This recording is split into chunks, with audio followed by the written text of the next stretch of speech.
bean footage, man. Shut up.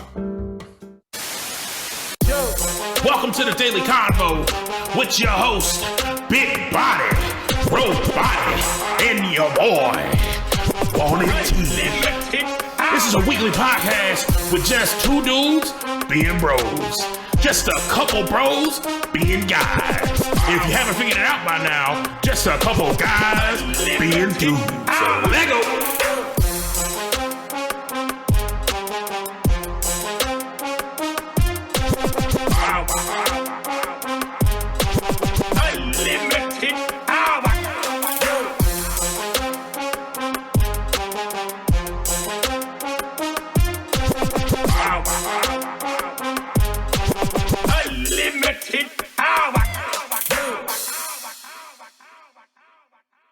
Unlimited.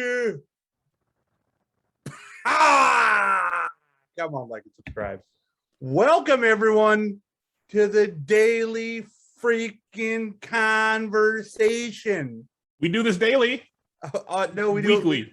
It's a weekly podcast, but where it's done every weekly hours.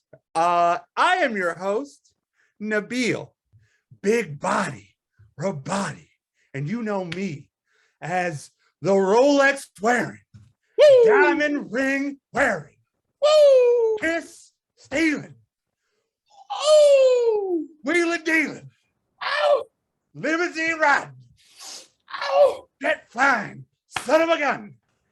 And I'm having a hard time holding these gators down.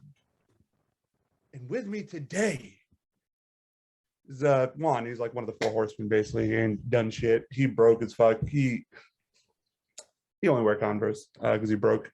And welcome to the Daily Convo. We have an exciting episode with you today.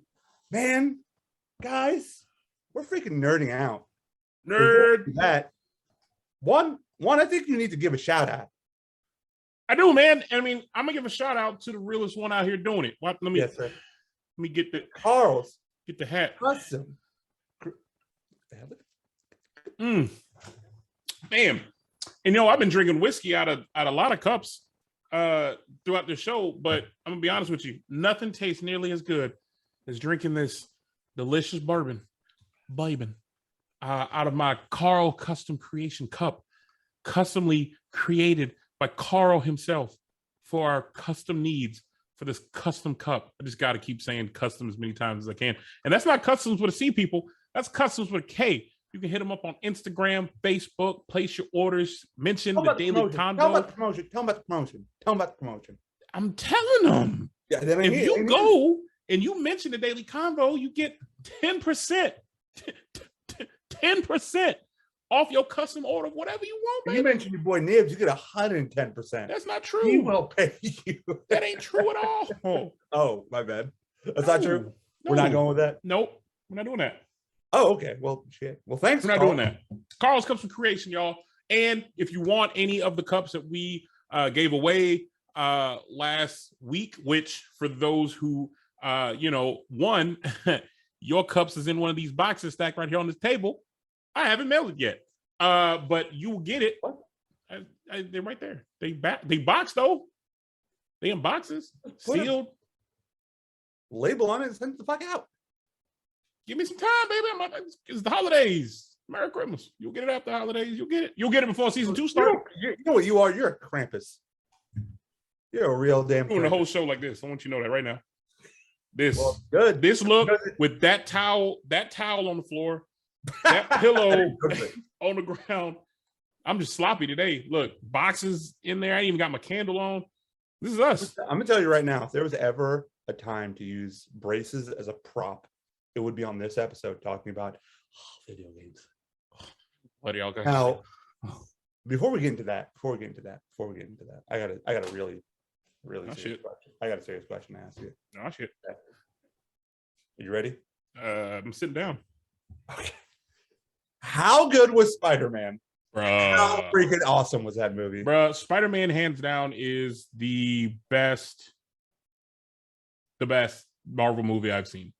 No spoilers, but some of the moments, were you like getting goosebumps? Yeah. I mean, listen, I'm very confident in myself and have a firm belief in the social norm of mandom needs to be altered a little bit. So I can comfortably say this. I cried a few times in that movie. That movie plucked every emotional string, bro. Like if you don't feel any emotion in that movie, you just aren't human. When they were talking to Peter Parker on the rooftop. Yeah. Now I'm being very vivid, but yeah, they were telling their stories. Oh my God. Oh, bro. And then there was a building scene. And there had to have been a save there. Yeah, there's just a lot of, oh my gosh. There's just a lot of callbacks to like. Here's the thing, I need more Spider-Mans ASAP. We need more Spider-Mans. Like I need more Spider-Mans this year.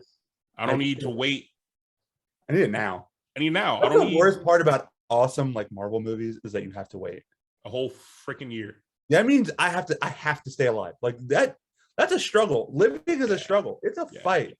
You know what I want to do? Here's something that we could I think it'd be cool. I want to break this film down in like a spoiler alert episode in season 2.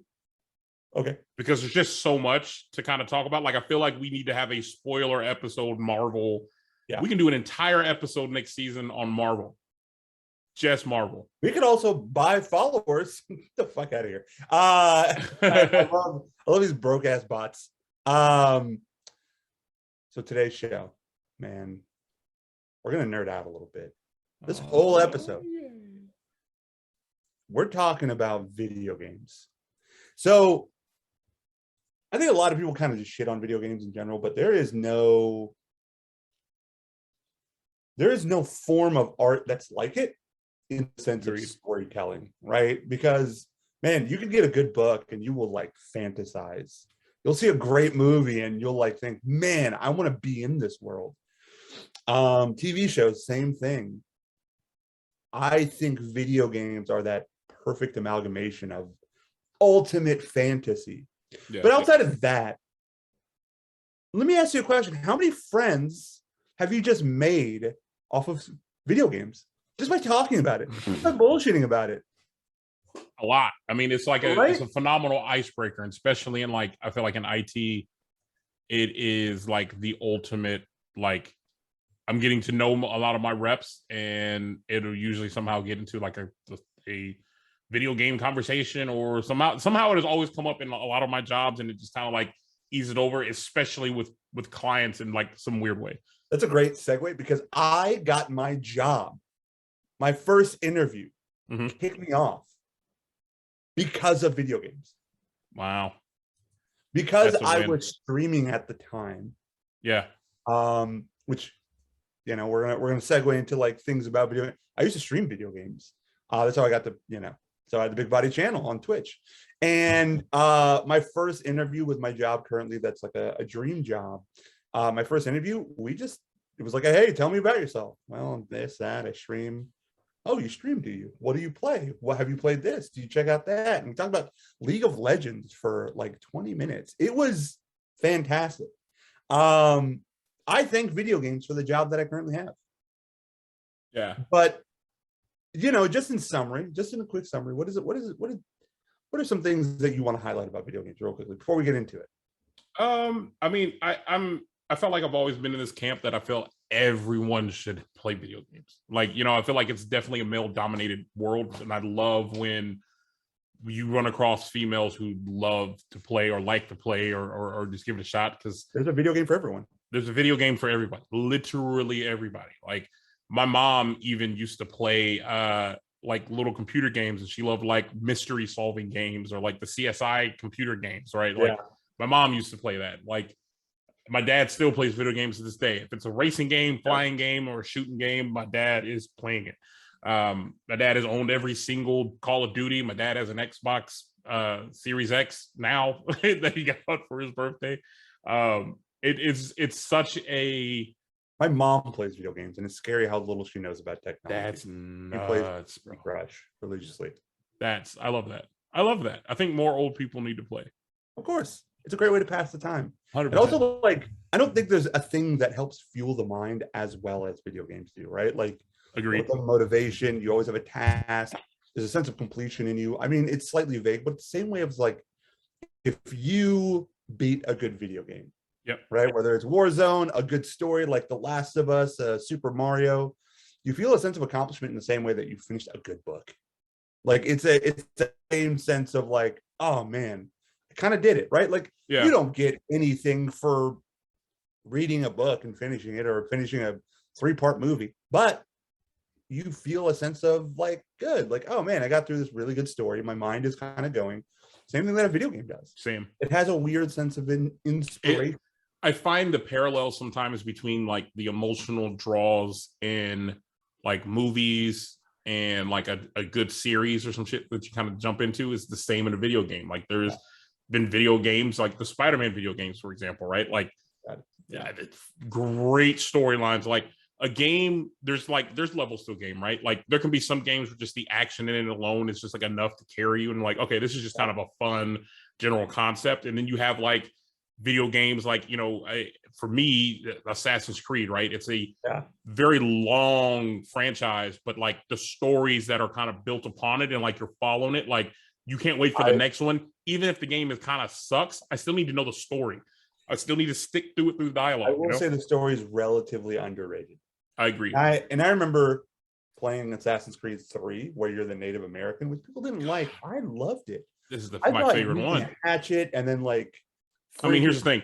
As a black man, I love that you could hang redcoats in that movie. Like, I'm just gonna call it what it is. I love that idea that I could sneak up behind one, wrap this rope around his neck, throw this hook over a branch and stick it in the ground and literally hang a redcoat. That's a lot of repression there. But I remember playing that in The Last of Us, and my sister would come downstairs and just watch me play it and just be like, well, hold on, can you go back to playing that game? I want to know what happens. I'm like, well, it doesn't really work that way. You have a lot of menial tasks to do, but yeah, I can't really go back. So I guess it goes into the first question. How did you get into video games? My dad, man. Yeah. So my dad was a huge gamer even as a kid, and like the first gaming console we had was oh my god, was it a Atari? No, it was like the old classic Atari. Okay, yeah, classic Atari. And it was funny because we never got new consoles like when they were new. I got the PlayStation when the PS2 came out. I got the 2 when 3 came out. Like I was always like a generation behind. So I had the Atari for a minute, and somewhere along, I think we got a Sega after that. And when I got the Sega, I was kind of blown back by like, what do you mean this doesn't come with a game? Like there's no game on the console. Like there isn't.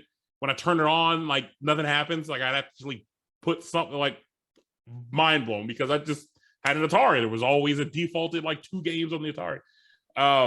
But yeah, that was like the earlier like touch for me that got me into video games. And I couldn't for the life of you tell you what game that I played a lot on it, but we had it and I played a lot of it. And then I know we've had all of them. Like I've had we haven't had all of them, but I had the regular Nintendo, we had a Super Nintendo, had a Sega, PlayStation, didn't get my first Xbox till college, never had a Sega Saturn or a GameCube or a Nintendo 64 until I was like, my Nintendo 64 was, you saw me buy it. That was my first one ever on. I always had like buddies and shit. But yeah, back when I was a kid, it was the first. What about you? Man, I always remember video games being around since I was like a very, very small child. And I remember like we lived in Plano and my parents like maybe had a house party and somebody got us a gift. And in that gift was a Super Nintendo. And I remember always playing like good 3 or 4 games, which were, and my brother would get frustrated because I'd always want to rent Street Fighter 2. I just loved Street Fighter 2. So there was that. And I'd always play TMNT, the Turtles in Time game, which is like such a classic beat 'em up. It is the archetype for all beat 'em ups, right? Like I feel like Turtles in Time has been like remade and redone on different consoles and arcade and like on so many. What up, Joey? What up, fam? Joey, tell me, answer this question for me. What's the first video game you ever remember playing? So I remember like those games. I remember like when I was a kid, we'd go to Albertsons and rent a video game from Albertsons. When Albertsons and like Food Lion and Kroger's had a rental section. I got a weird love. I don't want to interrupt the story. I have this weird love for Food Lion because I remember Food Lion as a kid in Virginia, and this is the fat kid coming out. Food Lion had this chocolate covered donut that was dipped in glaze, and it was the greatest thing as a kid. It was like the Krispy Kreme donut, but like larger. It was insane. I loved the hell out of it. Continue. Shout out to Food Lion. And then a couple other memories that like kind of pop in my. I remember I used to be so scared of Mortal Kombat. Like it would just terrify me. Like it's, and you know, look back to it, it's a super ominous game. It's very violent. I used to be scared of it. And some other memories that I have was like we would go to the arcades. So I never played Streets of Rage, Joey, but like I remember playing the shit out of Final Fight, even so much to the point where I'm like an avid collector now of Super Nintendo games, and Final Fight was like top of the list. But I remember going to the arcades, like at Chuck E. Cheese, and like they'd have Super WrestleFest, and they would have the Turtles in Time game there, and I remember playing it, and Captain America and the Avengers, and there were some really good memories that I was a kid, and a lot of them, like a lot of my love for like 16-bit art and that color is like I can't get away from, and I love it to death. Those are like some of my earliest and favorite memories. Like it was a good weekend when we went to like Food Lion and rented a game. That's like the one thing I think I love the most about the gaming community is like the people who, and I'm not one of them because I just don't connect that way to like to fanboy out about it, but I love those who do, who find the love of no longer the game, no longer the title, but the art of it. Those who like listen to the soundtracks of songs from when it was, 6-bit, like the old shit. Soundtracks are from video games. Yeah, the art, the covers of some of those games that came out on Super Nintendo, like some of the Super Nintendo carts, like the artwork that went into just that cover, or the Nintendo, like all of that, even back to Atari, right? Like it was insane type of almost record label, like hard. It was so, but they were also limited, and they made even on the Nintendo, the classic Zelda theme, the Super Mario theme, like every one of us can recite it, and they did that on an 8-bit console. So and those are all like classics, like you can just recite it off of the top of your head. So those are some of my like earliest memories of video games. And I mean, if for you, and this list might be long, but what are some of your, let me actually, you know what? What do you remember what your first video game was? My first video game? Yeah.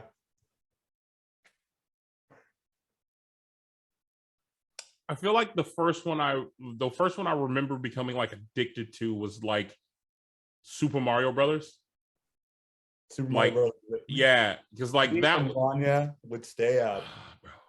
I remember Rania and Robbie stayed up. I remember going to bed and then waking up and seeing them still playing Super Mario Brothers on like a Saturday morning. And they were so obsessed with getting to Star World and beating the Star World so they could have all the Goombas have weird heads.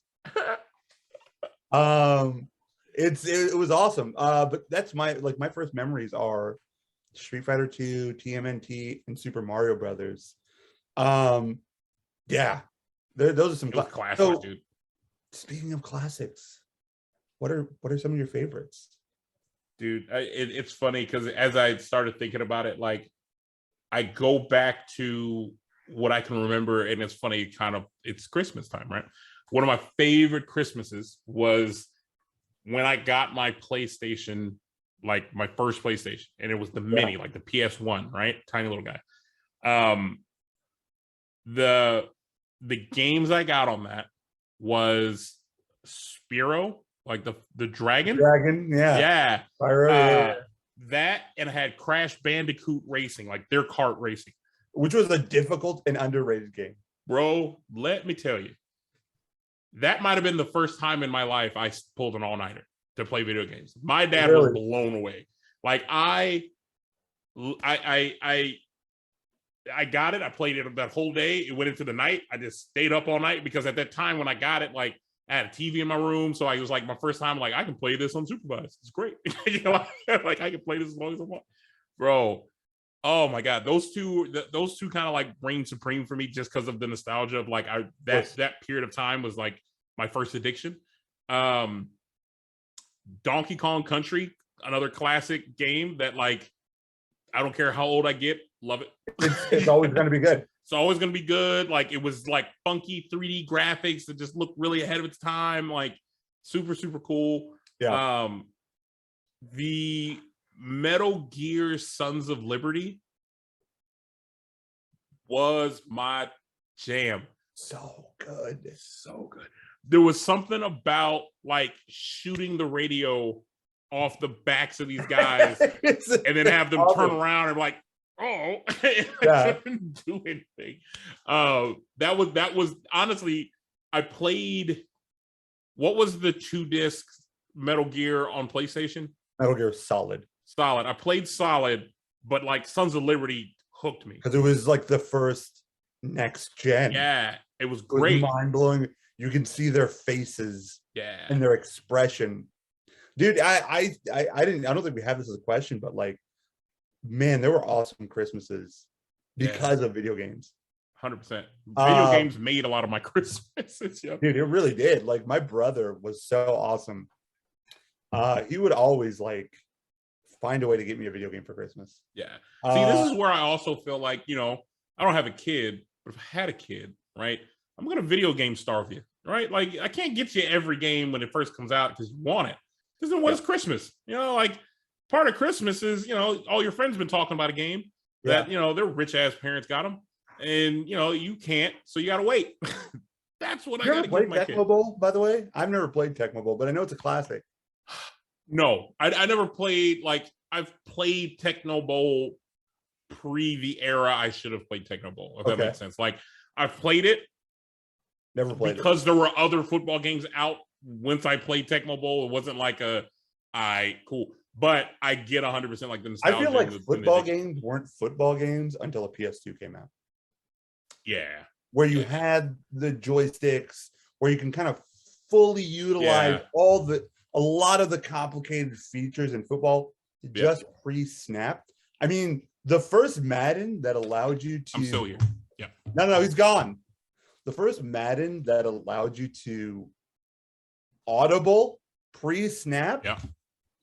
Or like when you would scramble and you would tell a wide receiver to run on a streak. That was awesome. And to me, that's where like football games started, at least the love of it in the dynasty mode, et cetera, and so on. Because it got you got that technicality into it, and football is way too complex of a sport to simplify. And that's what you had up until you had joysticks. Because now possibilities are endless. Like I can move, I can juke, I can spin. Were you ever an NFL Blitz person? Yeah, loved them. NFL Blitz is great for a few games, and then it just like got mind numbing to me. And I'm like, okay, bro, I went full in because at that time, like I really wasn't hardcore into like the Madden series at that point. Yeah. So like I just got what we could get, and like Blitz was cheap, so that's why we had Blitz, and I loved it. Like I put time into Blitz. I was really good at Blitz. It was something about grabbing a guy by his foot and slinging him, throwing him back several yards, elbow dropping the shit out of him. Man, some of my favorite. One other game. Then we can catch up. One other game just came to mind. NBA Street was my. It was like the talk of the town when I was in middle school. Was NBA Street and how awesome it was. It was great. My favorite straight into the and one culture that was happening at the time. And you would cross people the hell up. It was the first time you could play as Michael Jordan. And he was so tough to beat. He was so tough to beat. My favorite character in there, and I'll never forget him. His name was Bonafide. Bonafide. No, Bonafide had dreads. Bonafide had no shirt, wore jean shorts and Timberlands, and was a 3-point aficionado. You know he's from New York. That's 100% New York. 100% New York. He plays at the park. He plays at Rucker. I think Rucker was his court. Like I think that was like his home court. That's where he spent most of his days. Oh my god, it was that fucking game was the highlight of my life. It was so good. That's a game I'd want to get now, and like I gotta buy a console to play it on because I don't have to play. You might be able to play it on Xbox. I don't know. Maybe at the marketplace. So some of my favorite video games of all time. I think top of the list has to be Metal Gear Solid.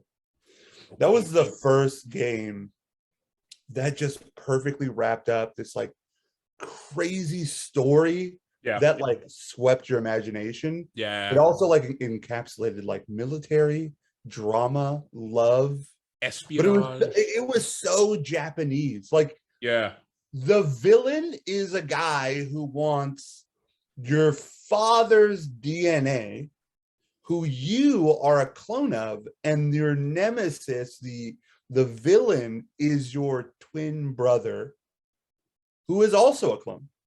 Yeah. And it was crazy. It was so, and then every like boss had a thing to them. Like you had to kill them a certain way, or you had to use your abilities a different way for each single boss. And I'll be honest with you, this is the thing with Metal Gear that I feel like doesn't get talked about, right? Like, I think they did a really great job of marketing Metal Gear, previewing the trailers of Metal Gear. And even if you never saw Metal Gear, you really had no idea really what you're getting into. You did. I remember those commercials were just great. Like, they were awesome. Because if I pitched you what you just said, yeah, dude, your villain's gonna want your dad's DNA. You have a twin that you don't know anything about, and you figure out about it. I'm not playing that game. Like, there's just a lot. There's a lot going on, right? But because of how they like structured it, right, and how you play the game and uncover these things, it's like a fantastic soap opera that just you want to keep watching. It's great. Metal Gear 2 Sons of Liberty was great. A lot of people, I don't know why, like they got upset by it because you had to play as Raiden, but I thought it was really good. But Metal Gear Solid 3, Metal Gear 3 was so good, where you went back to the 60s. Was that Snake Eater?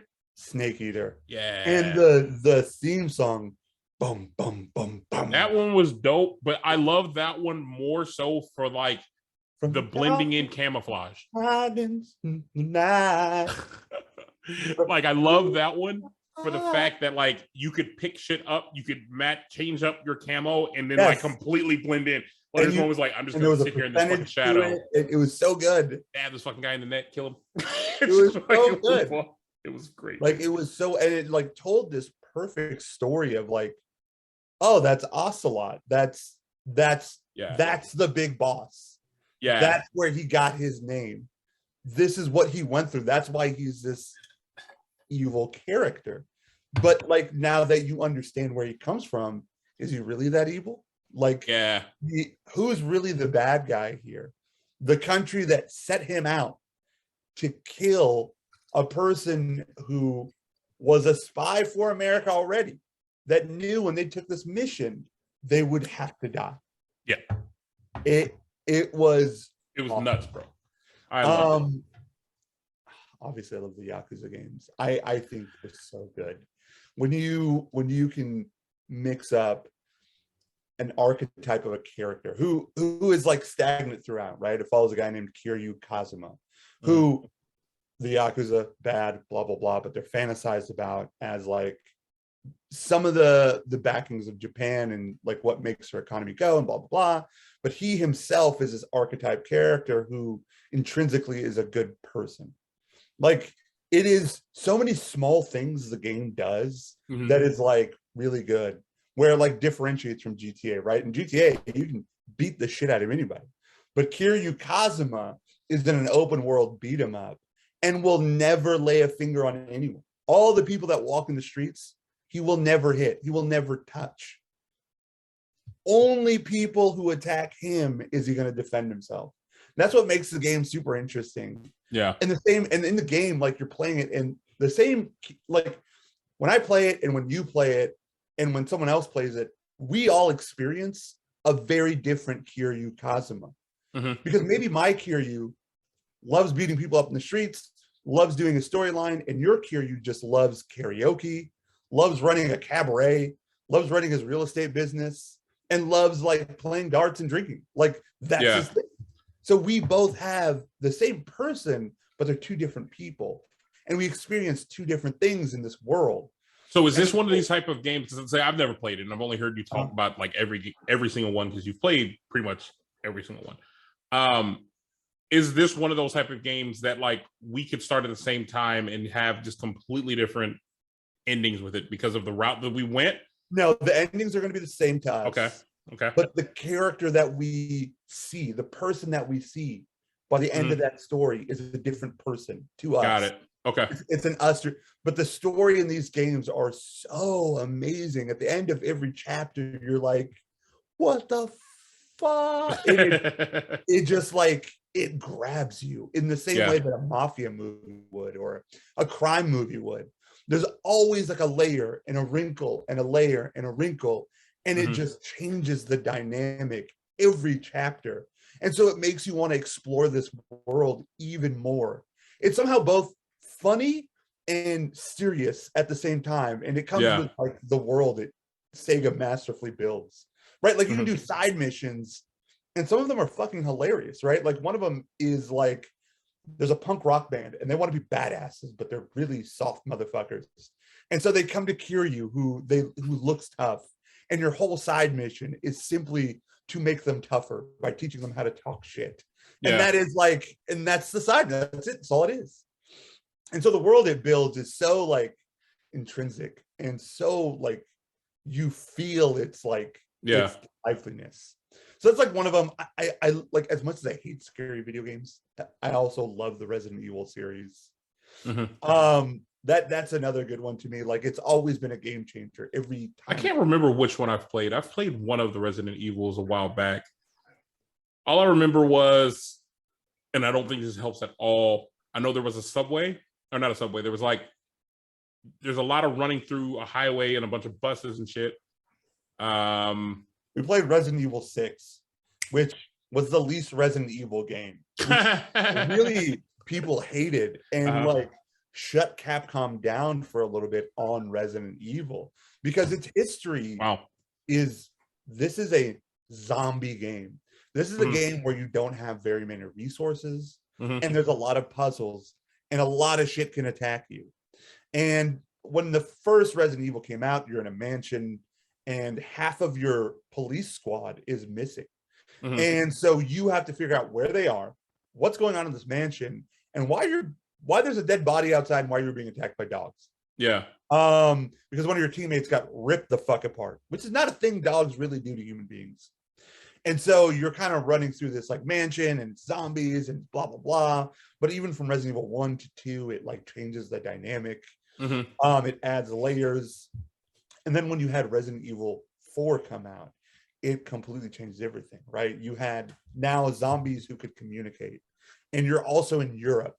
And you're trying to save, which is also, again, a ridiculous Japanese thing. You're trying to save the president's daughter. But this was the first game where you could aim and shoot at someone, but not being at a fixed camera angle. To aim at someone. I could shoot, and suddenly it's like over my shoulders, and I could see where I'm aiming. It was really good. And you also had this like a different amalgamation of like bosses because of that. And it was terrifying. I just desperately wish, and I know it's something with me, that I could get over the Japanese quirkiness of Japanese games, man. It's I don't know why it turns me off so much. But it's everywhere. Like it's part of video games because they're Japanese made. Like even Metal Gear has a I don't know what to say. Metal Gear, that my only issues I had with Metal Gear was some of the just goofiness of it. Like and they did a lot. I think they did a really great job of not letting that overpower, as I've seen in some Japanese games. And like I've played, I can't remember what Yakuza I've played. I played like one for a very small period of time. And I have to go through my library to figure out which one it was. But like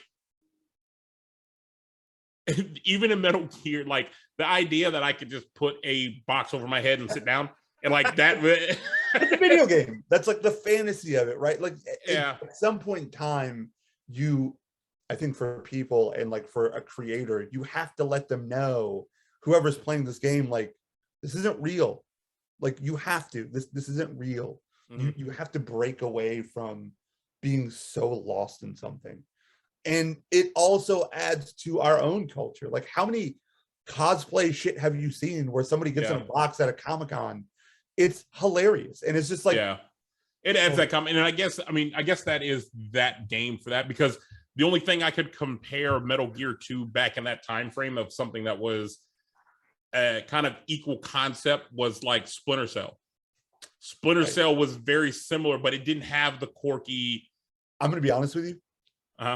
I didn't like Splinter Cell as much because it was so slow and slow. Yes, you had to. You couldn't go loud like at all. In Metal Gear. Yeah, I could choose to go quiet or not, and I'm like, I'm not, and I still could get through this mission.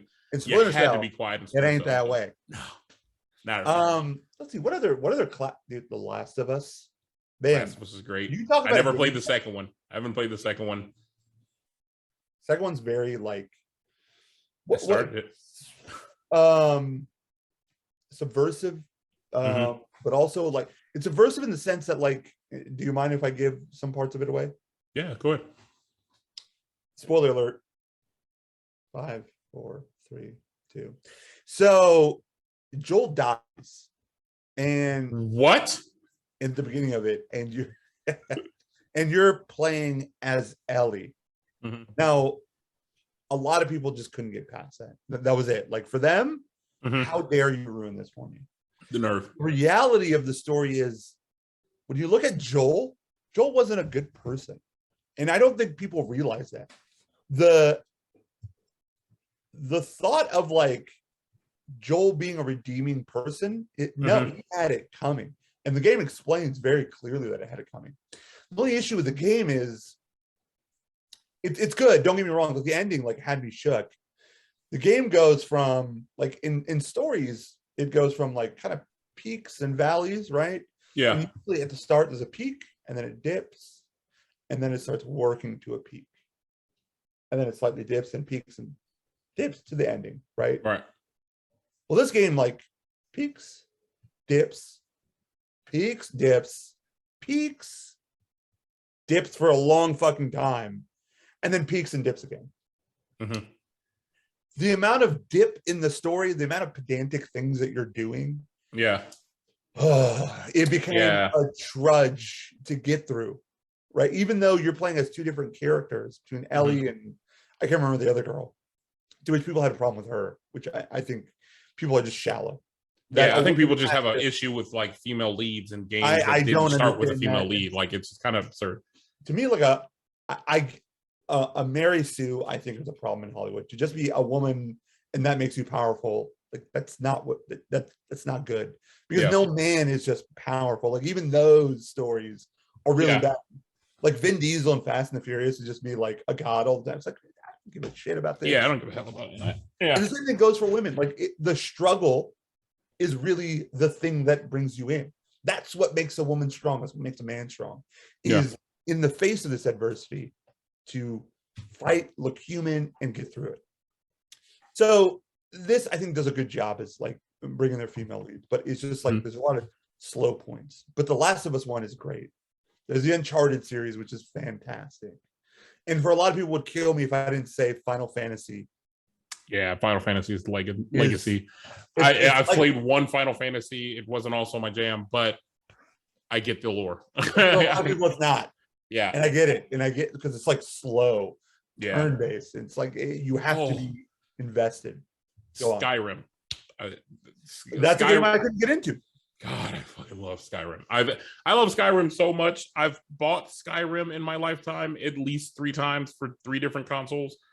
And I have it now because it's free on the marketplace on my thing. I've gone through that game countless times. The same story mode ends different, but I find new things. Like it's such a detailed game that like you can play it multiple times and not do everything, and then uncover new conversations without even going through the DLCs and like all the constant like add-ons, because there's like so many different add-ons now. Like there's just countless different ways you can go in this game that like it's different every single time you try to replay it, depending on the decisions you want to make. Love that damn game. Fun fact, I think Skyrim is the first game to have DLC. It wasn't Skyrim, it was the Elder Scrolls. Yeah. Oblivion, yeah.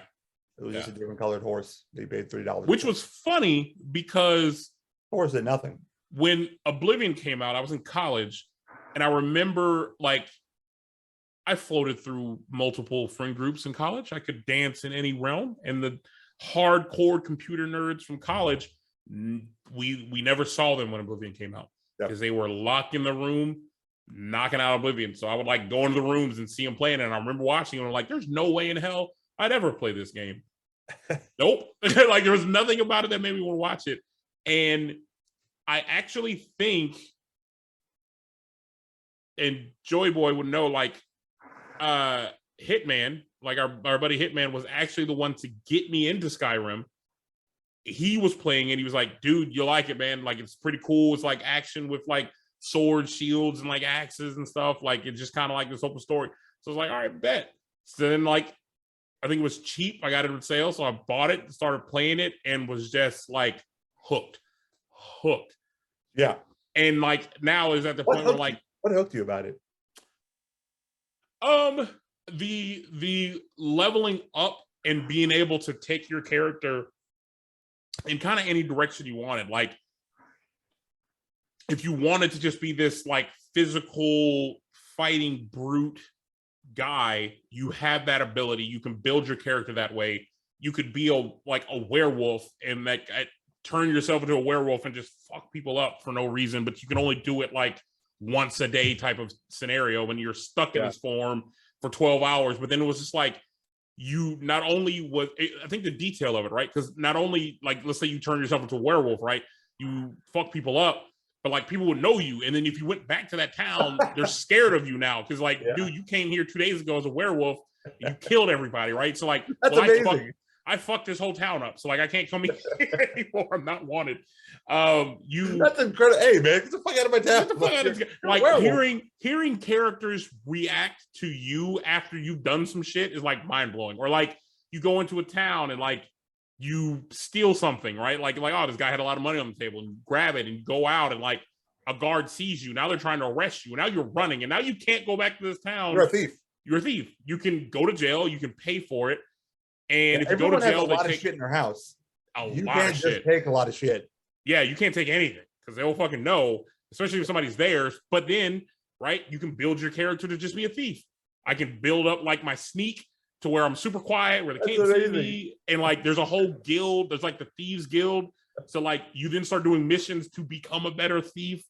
And then like, actually, no, fuck that. I actually want to just be a wizard. Cool. There's a wizard school. And you can fucking go to be a wizard and learn to do I love that, like, better. in the game, like, your hands tell the tale of who you are, right? You can have 2 swords, a shield and a sword, just fire and ice in your hands. It's just like, and that's you. Like, that's your shit. It's also, like, really satisfying when you become, like, later in the game when you're just brolic as hell and, like, you're taking down dragons like they're not shit.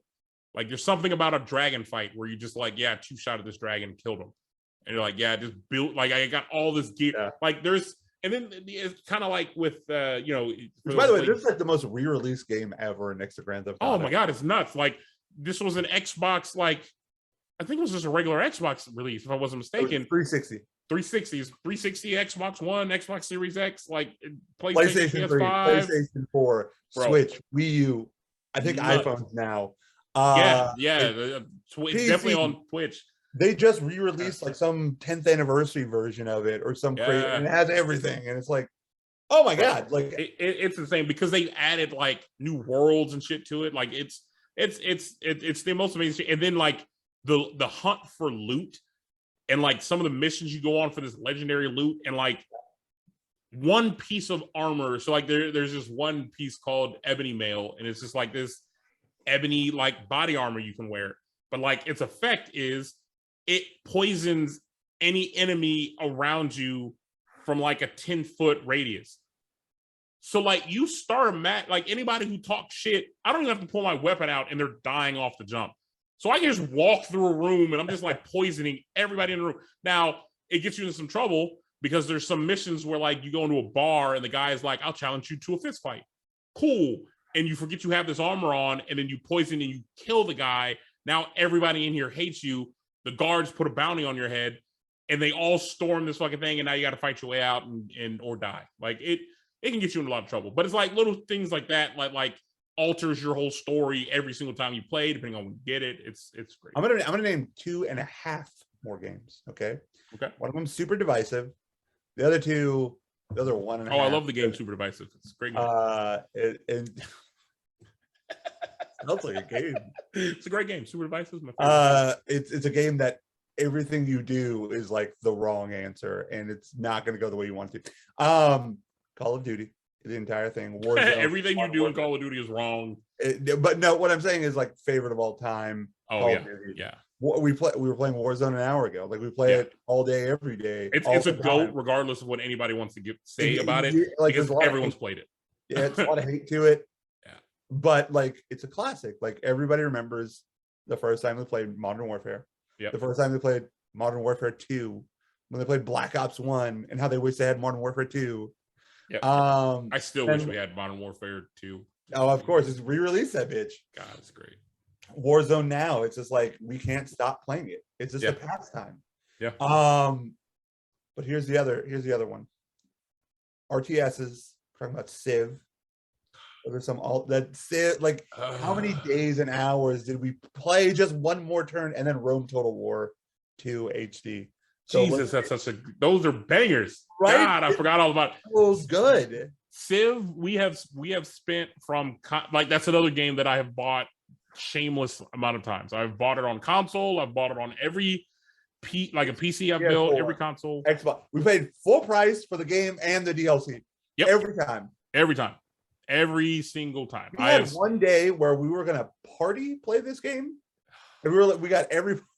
I was gonna say whose birthday it was. It was my birthday. I had planned this thing for like days. I was like, 8 of us got on. We were ready. For those who don't know about Civilization 6 is the game that we're talking about.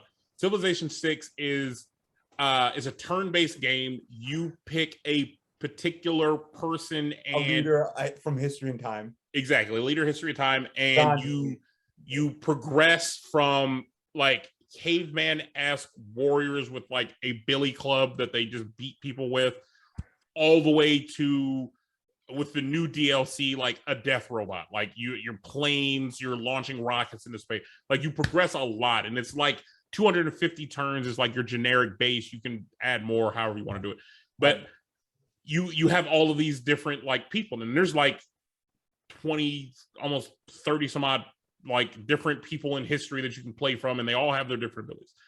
So on my birthday, I was like, you know, it would be dope if I got like 8 of us, we all got on and played it. Now, I'm used to at this point of playing this game on PC. We just kind of getting into playing on console.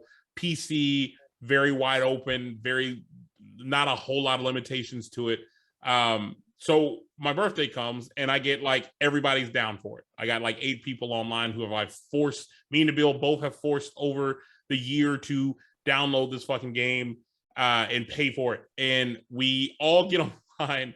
And I shit you not, as we go to load up, we can't get everybody in. And then we find out that console games have a 4-user limitation.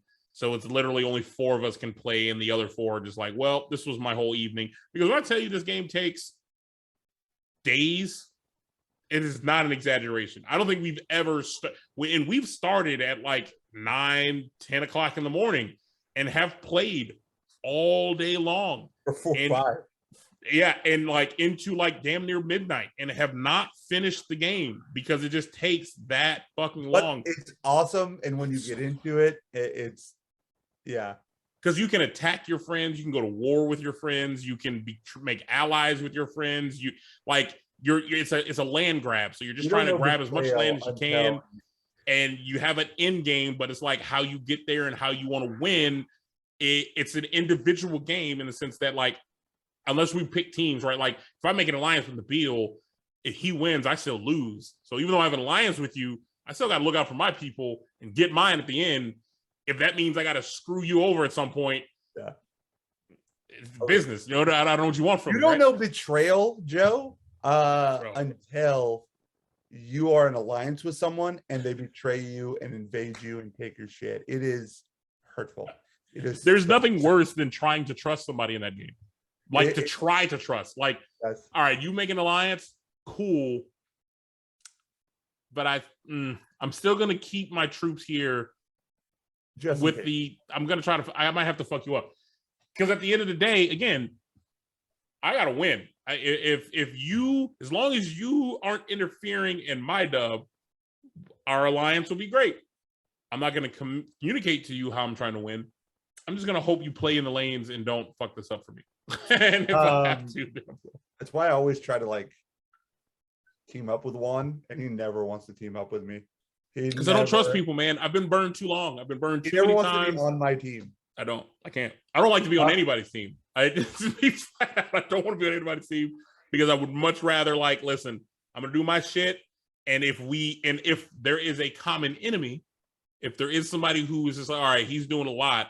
Now let's try to talk about how we can like work together to fuck them. But I don't need this. That's where you want to get as land grabby and as advantageous as you can. Yeah. So your territory isn't impeded on. It is really fun. There's a little bit of a learning curve, but it's really fun. And when you're working together, I love it. Like when we're playing as a team and it's on a hard mode and we are trying to get rid of this fucking leader, like fuck them. We'll invade from this point. You invade from that point. Land grab them, suffocate them. Yeah.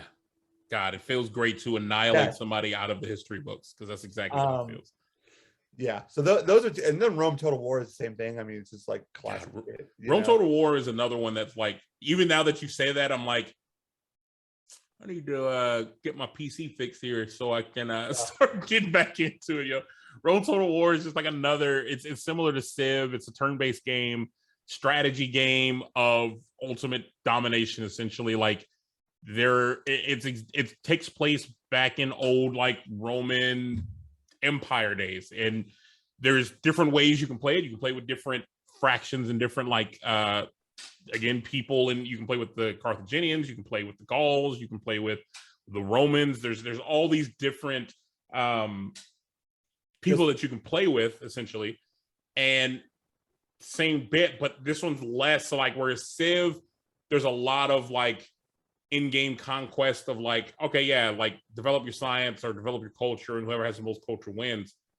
Rome Total War, it's literally like who owns the most shit by the end of this thing. Like it's true domination, and it's more combat strategy. So like true war strategy of, all right, I'm gonna go head to head with this guy. They got like so many archers. I need archers. I need foot soldiers. I need this. How I position them to attack and how they come in. Like all of these things play a role in your combat, and like it is such a very easy game to kind of get the idea of, but then there's such a detailed version within the game that as the longer you play, you start picking up these little things, and it can just consume your whole life. And that's another game that we've spent hours of fucking playing.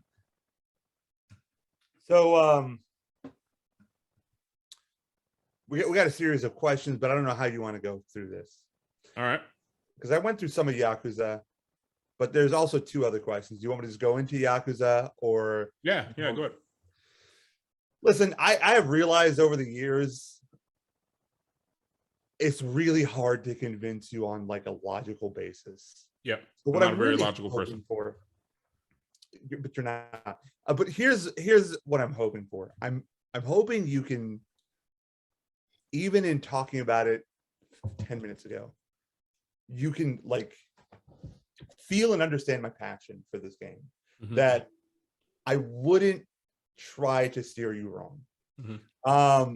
There have been more YouTube channels that I have seen that have just said, I played Yakuza during the pandemic and I love it, and here's why, and it kind of goes through their list. It's really hard to put into words now that I understand like for me to describe something for you and then for you to logically put yourself in that world doesn't make sense to you at all. If somebody told you play Metal Gear, you're a guy who changes his clothes on the fucking fly to camouflage into the ground and nobody will see you, you'll be like, what the fuck is this? What are you trying to tell me? Yeah, I don't want to change all my clothes and do all this shit every fucking time I change it, fucking walk into a room. I don't do it. But what I will try to implore is the aspect of you that has maybe said, this isn't for me, but when you tried it, this actually wasn't bad. The experience I got from this wasn't that bad. It was actually really fun. For example, you told me you guys were going to Puerto Rico. Yep. And you were like, there's no way in fuck I am snorkeling. That is not for me. Correct. Not doing that shit. And you did it. And you kind of enjoyed it. And the things that you saw, the things that you experienced were something that you didn't think you would experience that you liked. Right. And it's dumb in hindsight when you're like, I just looked at fucking fish. But honestly, the reality is like, you only see fish from a fish tank and you're like, all right, cool. But when you're in there, when you're in the water and you're like, this shit glistens. Like these things are like kind of fucking cool to look at. I don't see this every day. Mm-hmm. I'm not saying Yakuza's fish. It's the experience that you're holding off against so much that if you were to just give it the hour that both of us know very well, you have in your day. So because we bullshit so much. And all I would say is get away from all of us. Don't jump in a party and just try to immerse yourself in this world for just that hour and just see what it's about. And I'm telling you, if you give it that chance, and I know you want to rebuttal me, I hear you. I see I see it. Can I just tell you right now, that was the most macho man thing I've ever seen. Brother, let me tell you right now. Yeah. Yep. I got an answer for you. A little bit of yen. Think you think you know me, but I'm gonna tell you right now. Yep, you don't know a thing. Yep. Oh my god, come on. But outside of me telling you that the Kiryu Kazuma that you play is so much different from the Kiryu Kazuma that I play, the world that you're jumping into with all of its side missions, and you hear me when I play Lost Judgment, how quirky this shit is. We're gonna get into that. We're gonna get into that in one of our questions. That's the first time I think I've ever almost made you spit your water out. Real close. It's so memorable and so fun in such a weird not a weird quirky way, but in a good storytelling way. Again, this is something that both condenses the thing that you would hope in a story, right? It gives you your highs, your lows, you're laughing, you're crying. It's so well wrapped up in this present. Like, that it's hard to stay away from when you actually divulge yourself into it, when you dive into it. There hasn't been a game that I've played, there have, but it's so few and far between. And I'm so grateful that I started from so far behind, because now I get to explore this library because it's so much. Yeah.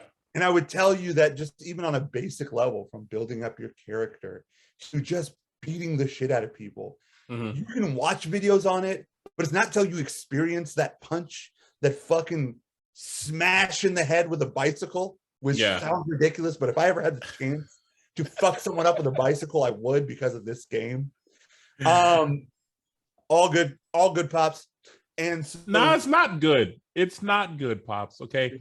As our sponsor, you gotta be the first one in here, bruh. Okay.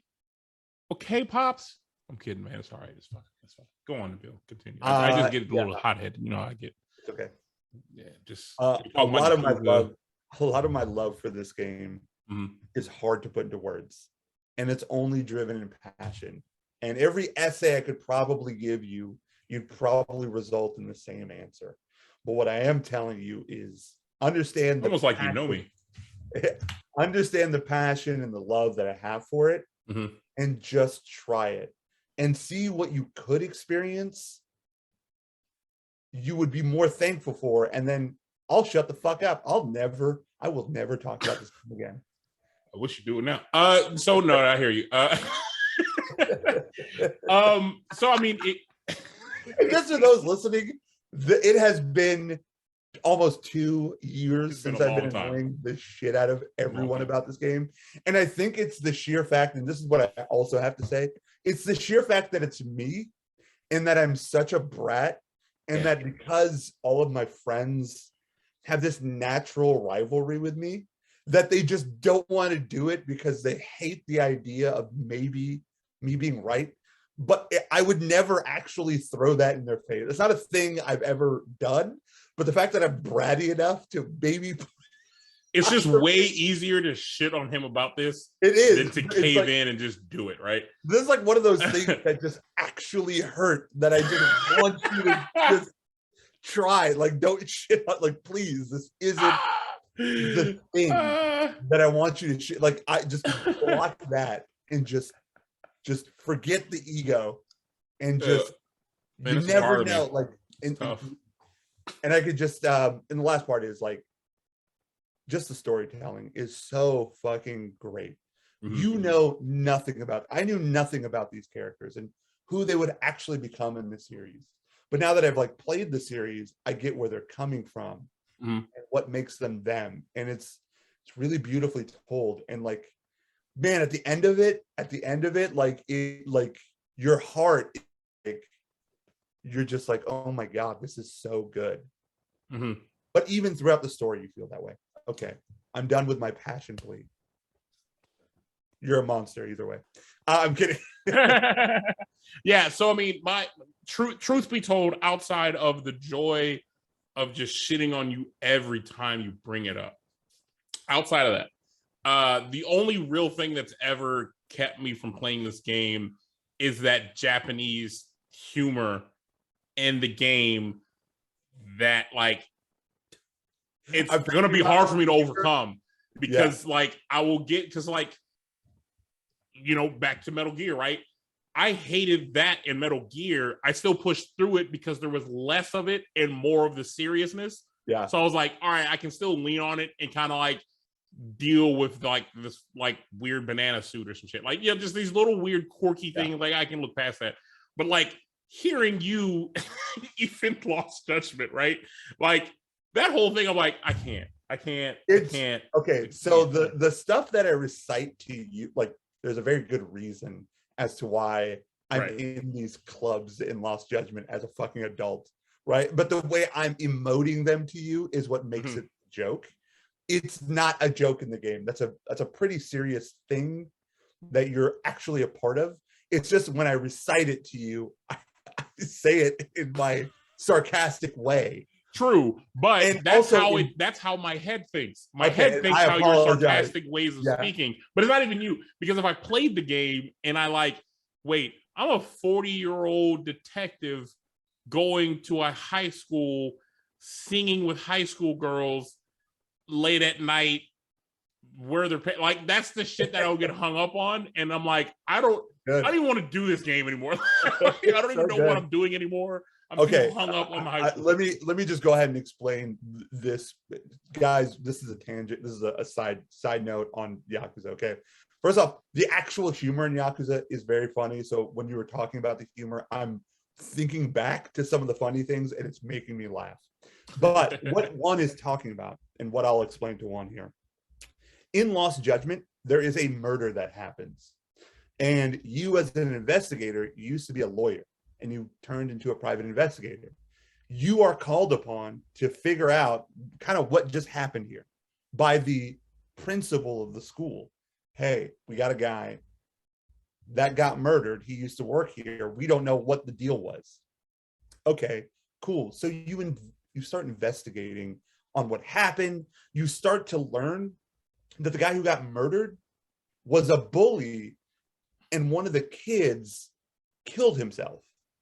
And you need to connect those dots, because there is a third person in the story that at the very beginning of the game, he gets arrested because he like caught the feel on a lady. She like, it's actually a very real thing in Japan where the buses are so cramped that women actually get sexually harassed.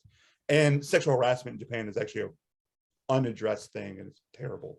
So at the beginning of the game, this dude like cops a feel on a lady, he gets arrested, he goes to court. He stands trial. Lo and behold, the kid who killed himself is his son.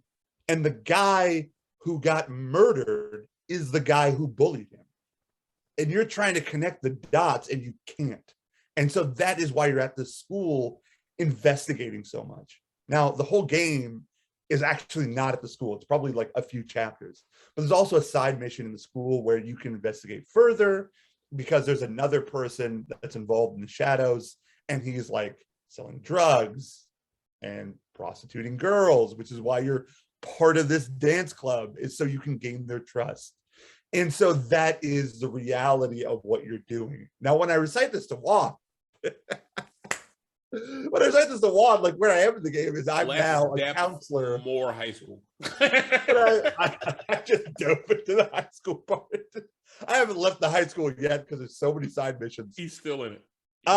Where I am with Juan, what I keep laughing at is like you can be like a counselor. And so you can lead some of these clubs, like the Mystery Research Club or the dance club, the boxing club. And so that's where I am in the game. And so when I recite this to Juan, I recite it very humorously, and that's what we keep laughing at. Because he's literally out here boxing high school kids. He's literally beating high school kids. They want to put those gloves on. They're going to get these hands. Now, first off, that 16-year-old beat my ass. You deserved it. Fuck you for picking on these high school kids. I don't do boxing. You're a detective. So unbelievable. So a lot of the things that we are laughing about, and when you jump in the party and I'm reciting, it's me just taking a sarcastic tone to what's happening. But it's actually like a kind of a serious thing in the game. Yeah. Back to Yakuza, the humor in there is not as quirky as you think. It's pretty relatable. Mm-hmm. It is pretty funny. And it's just a way to break the monogamy of how serious Kiryu Kazuma is. It's the environment around him that is like, it has to break because there's a lot that's going on. So that like there is some quirkiness, but it's really not all quirky. And it actually is a very straightforward, funny thing. Okay. I can't say I won't play it. Okay, that's the answer I want then. I just don't know when I would play it. There you go. Here's what I need you to do. I need you to play this. So here's what I'll guarantee. Here's what I need you to play it Saturday when you're new. That's not gonna happen. No, I was just thinking like arbitrary times where you can't play it. So I'll say this. Okay. I will commit to 1 hour of play before we do another like gaming episode in season 2, because I feel like there's so much we can talk about on video games. Okay, fine. That we can bring. I mean, listen, that's more than I've gotten before. That's more exactly. You gotta have to fucking take what I'm giving you, buddy. Or I'm walking away from this deal. I will leave. I'll delete it right now. By the way, to those that are listening to this, Yakuza 0 and some of the Yakuza remastered games are leaving Game Pass, which talk about your favorite thing in video games. It's fucking Game Pass. Game Pass is amazing. Yakuza 0 is leaving. I really implore everyone to just don't play it. Just download it. And when you get the chance to play it, like you have it there. Don't regret it. Like it's really good. But just download it before it leaves. It's really not that much storage in your hard drive. It's probably like 80 gigs. How much? I don't know. I said 80 gigs. I was like, it's like 25 gigs, maybe. Like it's a remastered PS4 game or PS3 game, something like that. But it holds up really well. That is my Yakuza pitch. That is further than I've ever gotten anywhere. Goddamn. I had to pull a lot of strings, pull a lot of cards. I was going to go places I didn't want to go. I was going to do things with my hands that I didn't want to do. Well, let's talk about that because I can back out at any moment. I reserve that right. Signed, sealed, delivered. Wow. Can we just highlight Game Pass real quickly? Please do, because it's the greatest thing that ever happened to a gaming console. So here's what I really hate about this next-gen gaming scenario. Japanese people are very Japanese in their business mindset. Downloading, unpacking, great game. So first off, not only is the situation that's happening with the PS5 and next gen gaming kind of bullshit with resellers and all that shit, like the part shortage sucks. But I also think a small part of me believes that Sony is purposely withholding some of these games to draw demand up. And I think that sucks. Yeah. But also the other part that sucks is like, hey, I have a whole library on PS4. Like, why can't I just play that on PS5? Like, if there are some games that are playable on PS4 and PS5, some of those games that can be upgraded, you have to pay for. There's a real bullshit thing happening with Final Fantasy right now that I encourage everyone to look into, where it was like free at some point in time and they're releasing DLC for it. And so if you downloaded it when it was free, you have to pay full price for the game on PS5, even though it's free, and pay for the DLC. So you have to pay like something like $90, even though they release it as free. Mm-hmm. A lot of games that are requiring an up res, if you have a 4K TV and like you want to see something at 60 frames per second, you have to pay for that on PS4, PS5. Also, like every game now, for some arbitrary reason, which is bullshit, is $70.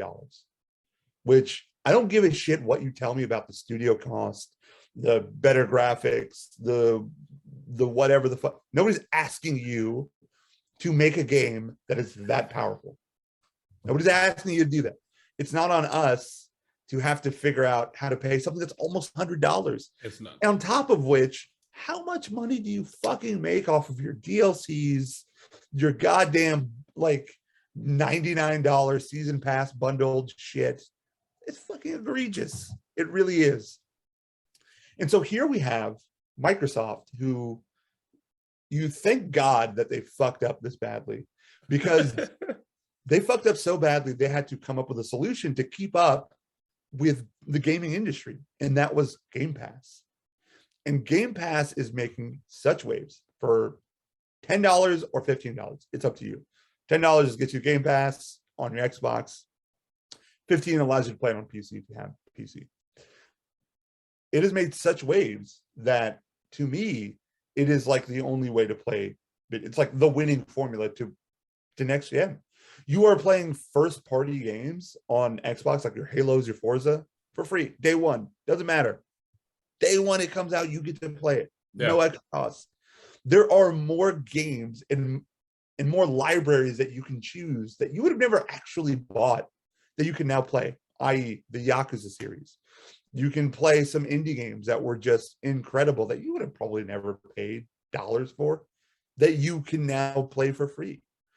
There are constant churns in games that come out on Game Pass every month, every couple of weeks, that you can play. Among Us, it was a hit game a year ago. Now you can play it. Also, on top of that, you get EA Pass, which eventually you get Madden for free. You get 10 hours of free gaming of whatever new EA game that comes out. It's like an amazing bundle. I'll say this, like, I think the coolest shit with it is when you kind of hit these lulls, like for those who game a lot, like I feel like you kind of go through a moment where there's nothing, like you don't really want to play. Like you don't really want to play what you have, or like you're just not really in the mood for it. Like it is a great spot to just like pick up some just random shit that you would never buy. Like I've played more games I would never in my life actually buy because it's free. And if I don't like it, I can delete it and download something else. Like it's so convenient. But how many awesome games drop on there? Resident Evil 7, Control. So many. Like a fuck ton of games. The library is like an adventure on its own to just go through. Every couple of weeks, we'll just go to Game Pass, show all games, and we just start reading. I asked this question yesterday. I don't know who the fuck is playing Baldur's Gate. Somebody loves the shit out of it. Like, I don't know what the fuck. Listen, someone is playing Lawnmower Simulator. Someone is doing it. It's free in the market pass. I played a game that was super interesting. That if you're like a gamer nut, that's like a Castlevania type. It's called Moonlighter. Check it out. You might like it. It's pretty cool. Can I talk about a game we didn't talk about that we both got a great kick out of? What's that? 12 Minutes. Well, oh my God. I would never have bought that. Never. Good. It's so good. So for those who've never heard of this game, and most have not, right? 12-minute is a 12-minute loop. It is a video game that you play. There's a timer that's on. The game ends in 12 minutes every time. Cast is great, by the way. 3 people: Willem Dafoe, the guy who, I don't know these other 2 people's name, the guy who played Professor X in the new X-Men movies, and the girl who played Rey in Star Wars. Those are your cast. That's it. It's so well done. It's so well done. Essentially, you are like, I'm gonna try to describe it and not give a lot away, but like in this 12-minute loop, you already spoiled too much. Why are they even gonna play this, dude? Like, I don't know. You should play it. So it's essentially in this 12-minute loop, you're trying to discover like this hidden past of your character as well as the other characters in the game. Your girlfriend who you start off with, and it's like there's a lot of things that you do that you play into the fact that it restarts. Hey, what up, Ace? Okay, you Adam. You blew it. But it's like it's really dope in the sense of like you get completely lost in what the hell you need to do, and then there's some instances where like you need to die in order to restart so you can start over, but you keep gathering more information to just build off of it. But the more information you get, the crazier the story becomes. I've never yeah, go ahead. And you're like, fuck, I gotta get back to that point. I gotta get back. And you know it only takes you about 12 minutes to get back to that point. Yep. But you're like, I gotta get back to this point. I can tell you now, when you play that game the first couple of times, almost each time you play it, each time you probably go through it 3 or 4 times and you uncover something new, it just blows your mind the direction that the story goes into. And I think we picked it up maybe on like a Friday, and I beat that whole game on Saturday. And I tell you something, I spent the whole day on Saturday playing that game because it was just like I couldn't stop because the story was so good. But when you play it, the very first time you play it, and you finally beat it, and you think about that first time you played it, at no point did you ever think this is where this game is going. You have no flipping idea where this game is going when you first start. And when I tell you everything you see in this game is a clue to answer something later on, everything truly is. It is fucking great. If you have Xbox and you have Xbox Live, please go download this game. It's free. It's so good. So I'm going to ask you this question. Between the PlayStation 5 and the Xbox Series X, to someone who, just objectively speaking, what would you tell them to go buy? What would I tell them to go buy on Xbox if they had? No, between the 2 consoles, knowing what you know, between the $70 games, Game Pass, blah, blah, blah, blah. You're acting like it's a hard answer. It is, because I'm stuck right now on 12 minutes because that's just top of my head right now. So I keep saying like. And where do you play that? You play that on an Xbox. You play it on Xbox. Between the 2 consoles, what would you tell people to choose?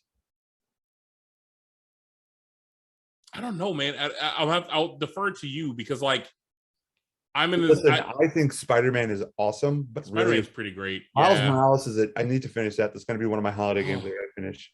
Yeah, all of the Spider-Man like video games, like the last 2, like I forgot what the. But here's the thing, it's hard for me to say that the last one's a whole video game because to me it's a DLC.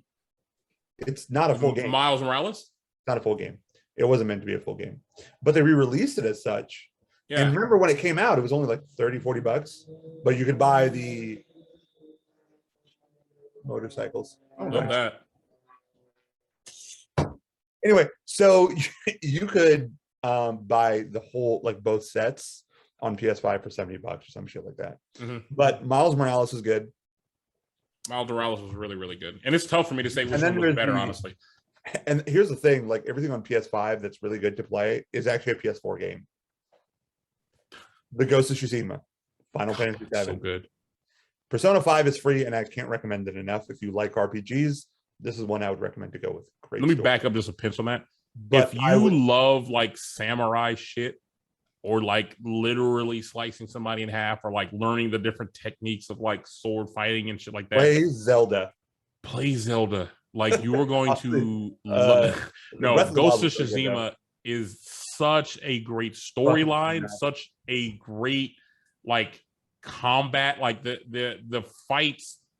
There's like these sub bosses you fight, these Ronin. Oh my god. These Ronin battles get so kind of technical that are just, oh my god, it's so much fun. There's nothing cooler than like, I think I had spent like an hour of game time on just in like an island looking for gear to make my samurai look like a fucking G.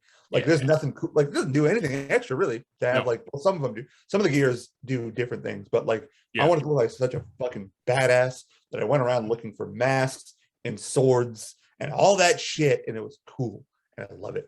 But the story, as far as this like story goes, it's about the Mongolian invasion. So just a heads up, it's during feudal Japan, Mongolian invasion. Oh, I hate the Mongolians. The Mongolians. But listen, if I had to tell you to choose between the two, to me, it's easy right now. It's Game Pass. I'm sorry, it's Xbox because of the Game Pass. Yeah. You don't have to spend outside of buying your console, the general fees of buying a console and getting Xbox Live or whatever. And I think that's like $14.99 to get that plus Game Either Pass. $9.99 or $14.99. Yeah. It's actually two different options. You get all these games, like just look it up yourself. And then every first party game is free, day one release. It's great. No cost less. So cool. Let me ask you a question. We're talking about all these awesome memories. Is there a game that you played in the past that you're like so nostalgic for, that you went back to and you were like, oh, this is shit. This needs to stay in the past. It's like a relationship that like it's like the equivalent of like the relationship that ended really poorly, or like you're thankful it ended, but all you think about is like some of the good times, which is just really good. Yeah, you glamorize that relationship, and like you go back to that relationship and you're like, JK nightmare. Like I am sorry, I am putting it back where it belongs. Yeah, I have exactly that answer, and I'm going to completely self-identify with Nerd Nation with this one, and there's no recovery from what I'm going to say because it doesn't get any nerdier than this, and I'm proud of it. So go fuck yourselves, okay? Pokemon Stadium. Ooh, that is like very nostalgia driven. Okay, very nostalgia driven, bro. I remember as a kid wishing I had a 64 so I could play Pokemon. That's why I bought it when we went to No Mercy. Bro. Oh, when we went to the class. Yes, we went to the convention and I saw the game and I'm like, dude, I went back to a kid, like middle school, high school, not having a Nintendo 64, having a friend who had one, just getting into like the Pokemon cards and shit, not even like playing the game, but just collecting the cards because I just wanted the cards. I watched the show, the animated show. Oh my God, everybody did. Everybody watched shit, right? And going over to my buddy's house and getting to play the game and like actually doing the attacks and shit, I was like, yo, this game so dope. I'm Ash Ketchum. So then I went. Pokemon, you want to be the very best. Something, yeah. You gotta do the down. Yeah. And so go on. Anyway. We're gonna lose fans for that. So I when I saw the game, I'm like, say less. I'm buying this game because this game is gonna be great. And I probably when I bought it home, finally got it working. I probably put a solid 15-20 minutes into this game, playing it nonstop. And I was like, yeah, this is it. I've done all I can do in this game. Like there's no more to this game. Like I played it, I'm like, this is really terrible. I am ashamed I bought it, and I will just keep it and it'll keep collecting dust. So I am I've made some of those mistakes. And here's the thing, I am a retro video game collector. Like I would love, like I cannot wait to get a house so I can have a room dedicated to like my Super Nintendo collection and now my N64 collection. By the way, if you've never been to the Classic Game Fest in the summertime, treat yourself, go. It's really awesome seeing some of these old games that you loved and you want to buy, and I encourage you to buy some of them because they actually do hold up. Like I went and bought an N64. I never had one as a kid. I had a PlayStation, and I bought 2 games that I used to love playing at my friend Danny's place, WCW and NWO Revenge and WWF No Mercy. And let me tell you something, brother, those games really hold up because you just know what it is. You know what it is. Sorry, by the way, like as far as favorite games of all times, like the SmackDown games, the wrestling games, the Def Jam Vendettas, those are gold. Those wrestling games are awesome. Still to this day, love them. But some of the games that you would not want to go back to, in my opinion, those GTA games play like shit. Dog shit. They are fucking terrible. Here's the problem with GTAs, and honestly, like I felt I could have told you beforehand. The problem why you can't go back to old GTAs is because in your mind you're thinking of all the things you can do in newer GTAs, and then you get to the old one and you can't do any of that shit because they didn't have the ability. It's just a dead world. There's like nothing going on. The controls are janky as shit. It was good for 2001. But we're in 2021. It was groundbreaking. And, some of the Tekken games are just like not very good. Right? I've gone back to play Tekken Tag. That's good. Like from there, it's great. Like anything from like about Tekken 4, Tekken Tag and on. Good stuff. The motion is good, but Tekken 2. No. Yeah. Oh fuck, that's a trudge. Pretty rough. That's a trudge. Like, a lot of PlayStation 1 games are really tough. I thought I had the it's in that box. I just can't pull it out. Killer Instinct was that for me. Okay. I love like just Super Nintendo Kombat, black cartridge. That for Killer Instinct, loved it. I play it on like the Super Nintendo, and I'm like, no, I just don't have it anymore. It's not. I would love to have a Street Fighter 2 poster, like the classic box art. I love that box. But like that game is like slightly pretty slow. Doesn't Brandon make like posters and shit? Get Brandon to make you a Street Fighter 2. Brandon makes like Photoshop like graphic art and stuff like that. You can do a graphic art of Street Fighter. Sure. That's beside the point. But hit him up. Call him. Get him on the phone right now. Call him. Call him. Get him on the phone. Call. All right. Sorry. I'm gonna put myself in timeout. I'm gonna be honest with you. Going back and playing Black Ops 1, not very good. It's not the control as you thought it would be. Because I remember when Xbox like announced you can play the Black Ops games. I was like, fuck it, I'm gonna buy this. I'm gonna play this shit. It's gonna be great. It's not as good as you remember it. That's what honestly, that's my fear with like the the fucking Call of Duty Modern Warfare like 3. Well, no, hold on. Let me take a step back and no, I know what you're talking about. Yeah. The Modern Warfare remaster was great. But like because there's speculated rumor that they'll finally like come out with 3. Right, that's kind of the one people are waiting on, right? Or is it one 2? People are waiting on? It's 2. It's 2. Sorry, 2. I'm kind of waiting on, but I'm like, it's been so long that like I don't think it's gonna be as great as we remembered it, because the same thing with like the Grand Theft Autos, right? Good if they do it properly, like you completely you update it exactly 100%, as well as the graphics, as well as how it's controlled and all that, but you give us that because listen. And if Salt, you're still in here, or Joey Boy, you're still in here. Joey Boy's still in here. There is something amazing about some of those levels and how you could blend in with a ghillie suit as a sniper in multiplayer and not be seen. And when I tell you not be seen, you would not be seen. You wouldn't be seen. Yeah. I've had my best match as a sniper going 25-1, sitting in a bush. And no one knew I was there. Can we just state this right now?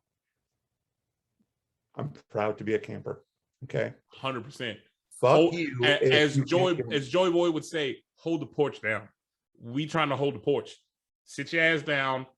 Be a while. Sometimes you got to get points in the paint. And you know what? It's efficient and we get it done. All right. And if you're efficient, somebody's watching you back.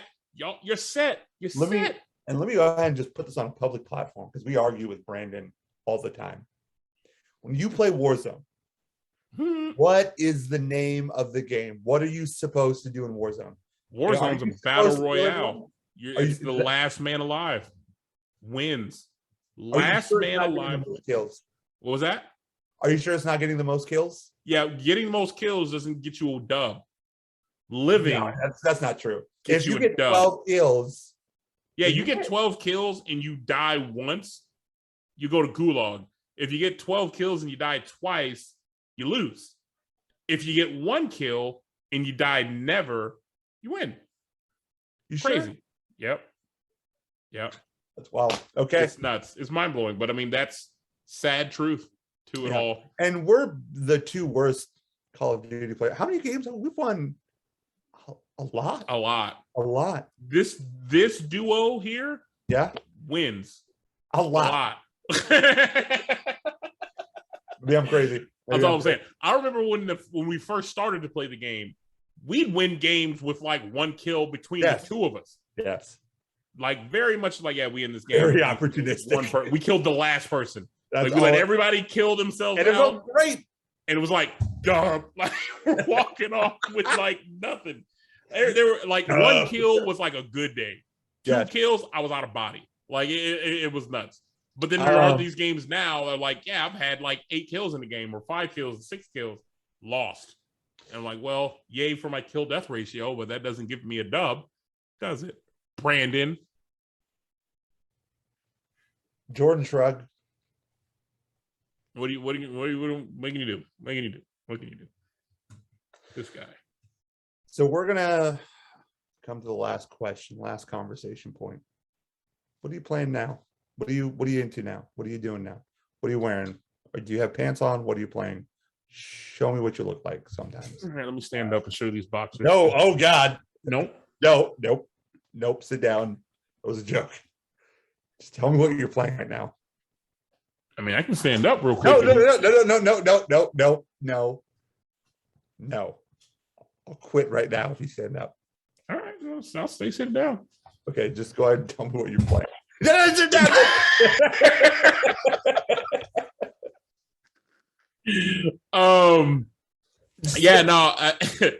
For those who don't know, most don't. You guys might have already touched it, but it was your guys' opinion on it, bro. We have never heard of Skyrim or GTA. Never heard of it. We never talk about any of those. We actually had a whole thing where Juan was telling me about Skyrim because it's like one of his. Yeah, Skyrim's literally one of my favorites. Hey, look, Muffin Top's been playing Lost Judgment. Look at that. Hey, that's kind of because I might have suggested it to him. But I mean, he's gonna do anything you tell him. I mean, it's just be one. He's not. Listen, we literally had him on last episode where he put you up here. Well, like I am. You're not. Only to him. And apparently his mom, which I think is your aunt. My cousin. His mom's my cousin. Much worse, right? You're up here, all right? That's blood. Those who know you, got you down here. Like you're not even in frame. You're in framed here with him. Yeah. You're out of frame. Frame, out of frame. You're not even in frame. Fucking not even here. I got to beat it during my holiday break. See, I do in fact everything you tell me. Damn it, Sam! That's not what you're supposed to say. Thank you, Sam. You're the man, Sam. So I'm in a forever till I die.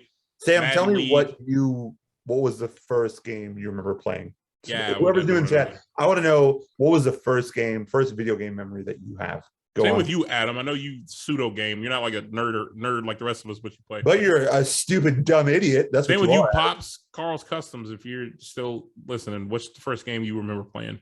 I'm sure, like with your time frame, was like Pac-Man or something. Yeah, or Centipede, or Asteroid. One of those.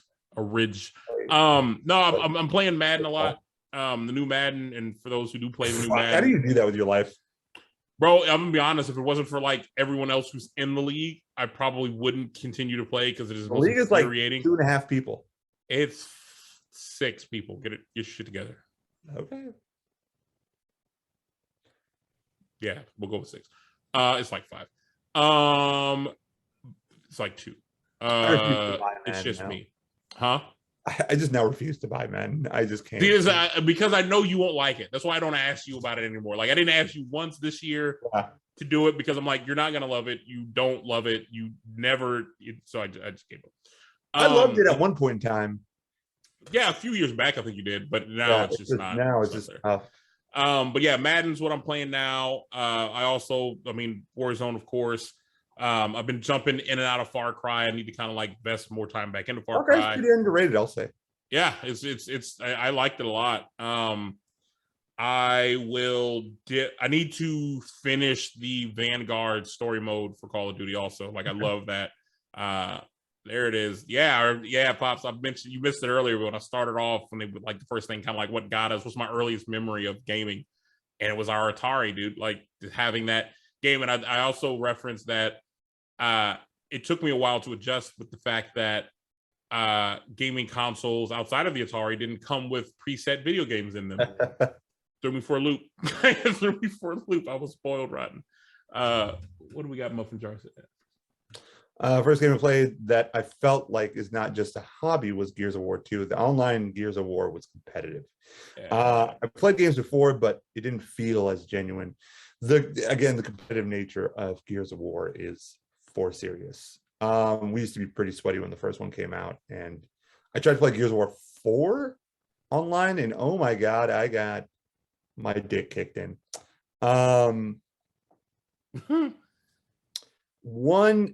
So a few games that I'm playing because I guess you're done answering text messaging. So I'm saying on business. No realtors messaging me right now, man. I'm trying to get shit done. Yeah, you real. Wow. Actually, she's really nice. I love Kristen. She's a great lady. So games that I'm playing now. Yeah. I mean, obviously Warzone, a daily thing. It's like the pastime. I've done some nostalgia act, and I kind of jump into Fight Night every once in a while. Yeah, I play a little of that. It still holds up pretty. Just something about punching somebody in the fucking face just feels great. Yeah, wait till you learn to do it in real life, but instead you want to be fucking scared little punk kid. Hey, I've been in fights. Been in real fights. One game I need to finish is Miles Morales. Miles Morales is that's right there for this holiday season for me to finish and wrap up. But right now, what really has my focus and attention is Lost Judgment. Yeah. Listen, these kids need me. Okay. I just feel like you spend a lot of time with these kids. Let me just tell you the headway we made. Okay, so with the dance club, we have an intense investigation going on there, and honestly, like we went to city dance qualifiers, and like we're getting pretty serious. What? I think we have Nonomike coming back pretty soon. She's a second year. She's a vet. She's a vet.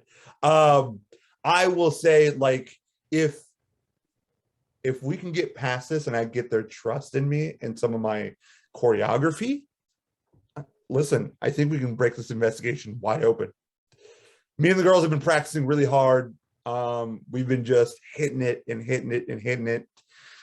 A lot of work going in there, but also like the robotics club, me and the boys, right? Really working on some of our engineering, really winning some of those competitions. This is a first year Siriu High School took it seriously. And so I think in our research, we just keep getting better and better. Some of the other, like this is my time to talk about my investigation. This is work. Juan, do you know what work is? You don't. You've never given back to anything. So you don't know. Also a part of the skateboarding club, and joined the boxing club. Now, here's the thing. Me and some of the boys from the Blue King gang, we've won a few competitions, whatever. What I'm hoping is, like, they didn't trust me, the kids at Siriu High School. Why did you join the Blue King gang? Because you were a 40-year-old grown man? That's part of it. They found out I was a private investigator, and they got freaked. I have a 40-year-old divorcee haircut in the game. And here's the thing, like, I've touched these kids. And these kids have touched me. I don't think you're supposed to be touching them kids, man. I'm just going to be 100 with you. And do these kids' parents know that you're like 40 years old and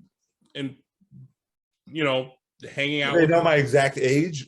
Listen, that's not up to the up to the school committee. Yeah, I feel like at 40 you can see it. You know, I don't think there's anybody who's 40 or like, I don't know, he could be 40 or he could be like. Listen, me and some of the kids 15. smoke cigarettes on the rooftop. Like it's no big deal, right? Like You're smoking cigarettes with minors. I would say they're young adults. They're definitely minors. No matter what title you want to put on them, they're under 18. Please close the door. No, who is that? Move the camera. We want to see who it is. I will. Please close the door. No. Open it. Thank you. Come in. That's the last thing I fucking need in my life. Who was it? We want to know who was at the door. That's not today's topic. It was Mom's, wasn't it? My mom. It was Pops. What a Pops! My dad only cares about Me. 3 things: his Coffee, coffee, also tea, and his bed. That's all I get. And the Cowboys. I'm with that. So listen, my investigation is going very well, but I'm playing Lost Judgment. That's like a major game that I'm trying to get through right now. Mm-hmm. I love it. It's really fun to get through. Like, I really enjoy it. So that's my main squeeze right now. But Far Cry's on the horizon. Yeah. Another question to add. Mm-hmm. We didn't have this anywhere, but what are you looking forward to? Any games that you're looking forward to in the future? You want to answer this question first?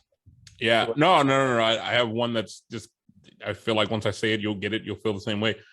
I'm ready for the new NCAA. NCAA was the first one I was going to say. That's 100% the only thing that is on the horizon that like I can't wait for. Like, I'm ready for the coaching carousel. I'm ready to get my I need them to FIU, not fuck this up. Arkansas State, Liberty City, or Liberty Hill, or whatever the fuck the school's called. You know what I'm curious to see if I'm ready to get them to like a Power 5 and leave. I wonder if they're gonna incorporate the like name, image, and likeness shit somehow into the game.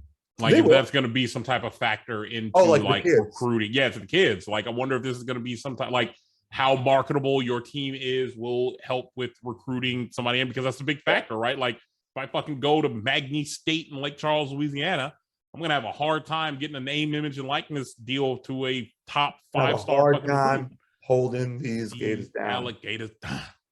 Yeah. All right, a couple things I'm looking forward to. All right. Because I'm a wrestling nut. I haven't had a good wrestling game in a few years. I'm looking forward to seeing what the new WWE game is. Mm-hmm. I really hate that it's made by 2K. Whatever. I have high hopes. They delayed this year's game to March or April because WWE 2K20 was such a mess. I encourage everyone to look into that game because of like, look at the WWE 2K20 and just how much of a mess it was. The glitches are fantastic, but boy, does that suck. So they delayed it, and this new one looks to be hopefully promising, bringing some old modes back. I'm also looking forward to AEW's new video game. Also NCAA. Yeah. But also Spider-Man 2. Yeah. You got Miles Hold Morales. on. You said something. I want to back up. AEW is coming out with a game, you said? Yeah. It looks Is my man Cassidy going to be in it? Orange Cassidy is going to be in it. My God, I gotta play that one simply off the fact I'm gonna only play with him.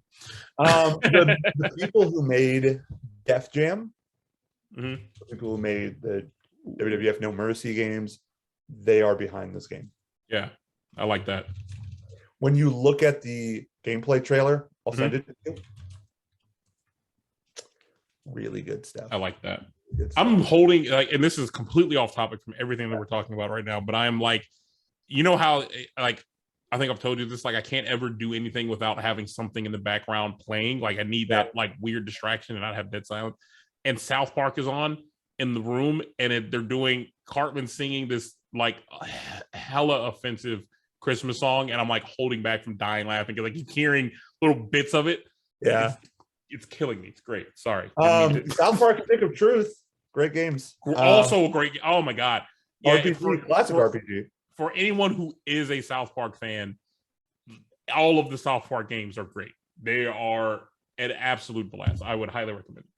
Yo, we got damn near the whole Rabati family here. No, we don't. What up, Ruba? What up, Junior Abity? Not a Rabati that I know of. And then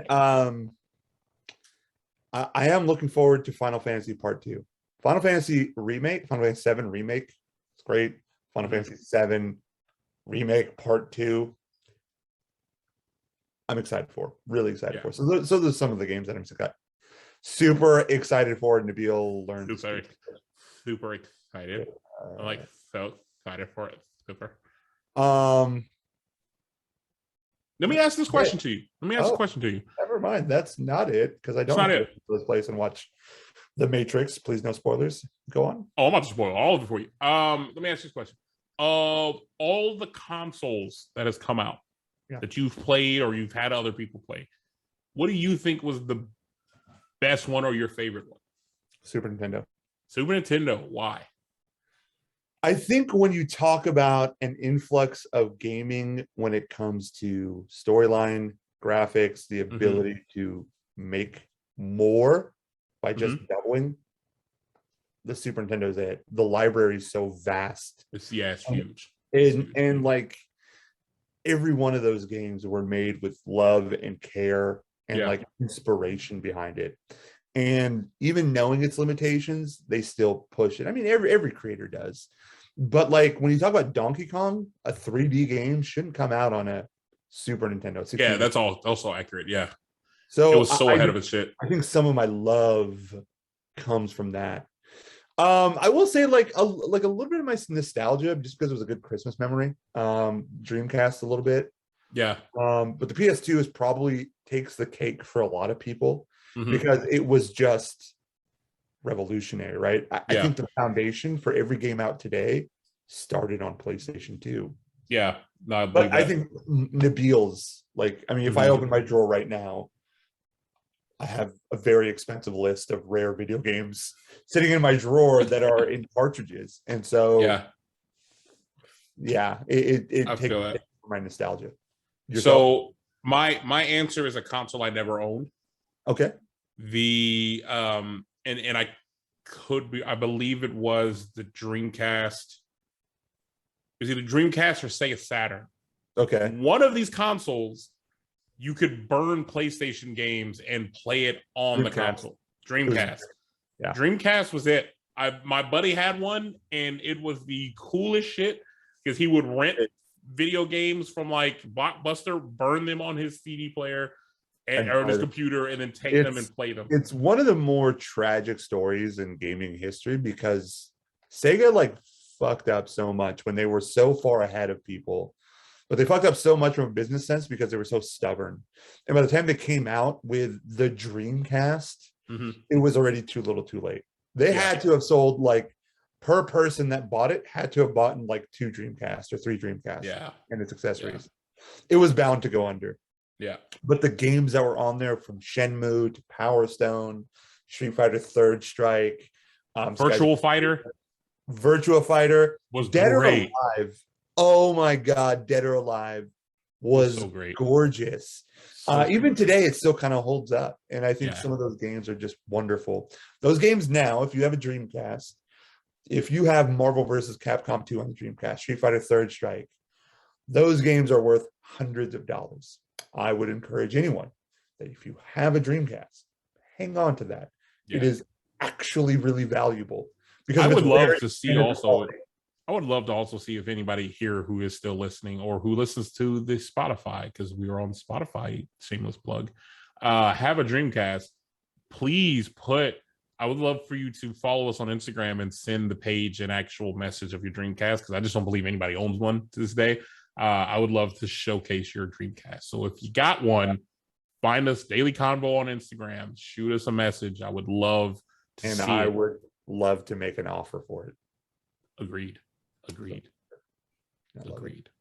Money buckets. Portal. Love Portal. Portal was great. Portal was dope. Portal still was like Portal 2 or some shit. Yeah, Portal 2 was hilarious. I thought it was one of the funnier games.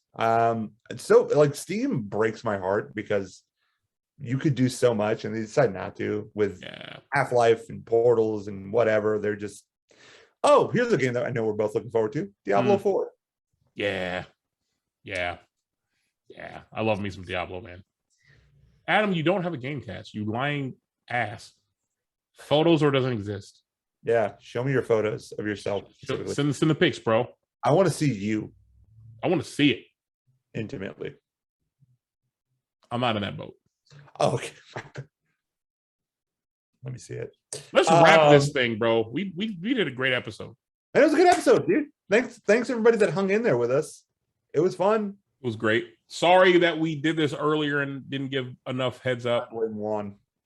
Not me at all. I can go for another 3 hours. I'm set. I want to go see the Matrix. I'm not going to my brother's house to watch it.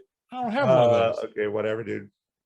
Oh, so you're not going to your brother's house then? So you're going to get online, and everyone who's here who has an Xbox can get on and see that you're online?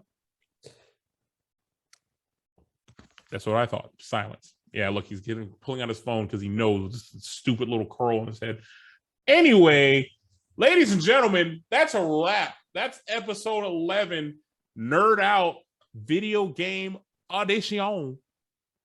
Thank y'all for hanging in here, chopping it up with us, being like engaged. I know some of y'all joined us late on our regular 8 o'clock start, so you probably only caught like 30, 40 minutes of this, but hey, you're here and we love it.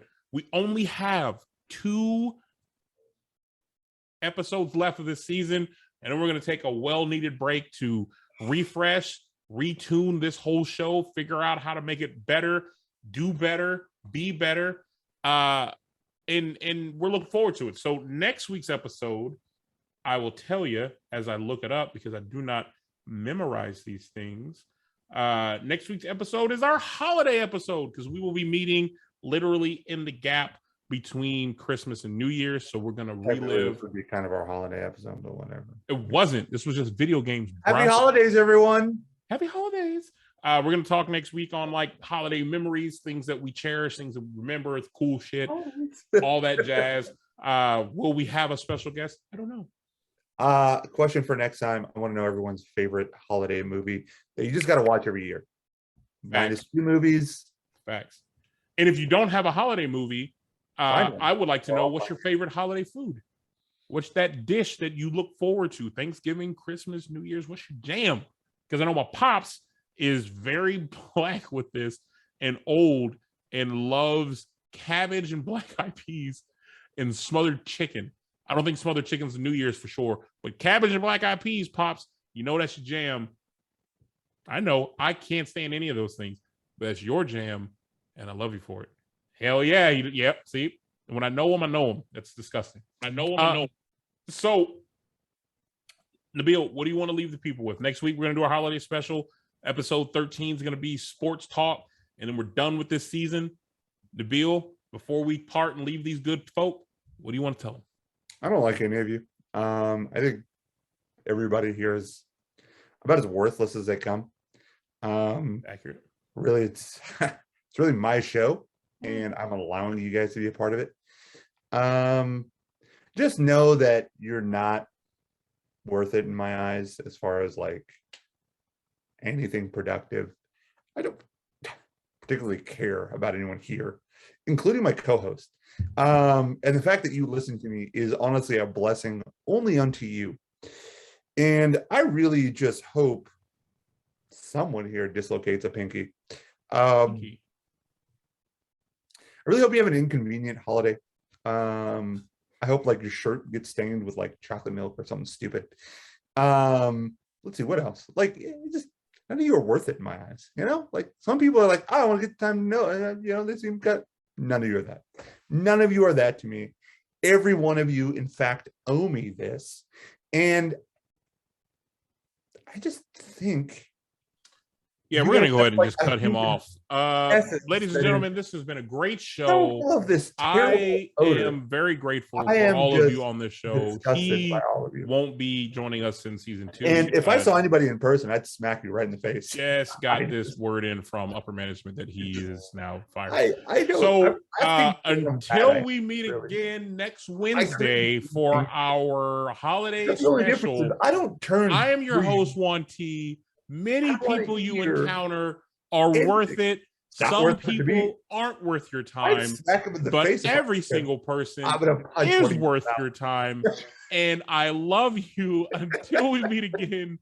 Nabil Rabadi, Big Body Rabadi is my co-host. I'm your boy Juan T. He's terrible. And the I hope every one of your show presents are goes terrible. on They next hate you. week. We out. Gross. Peace. Out of my face.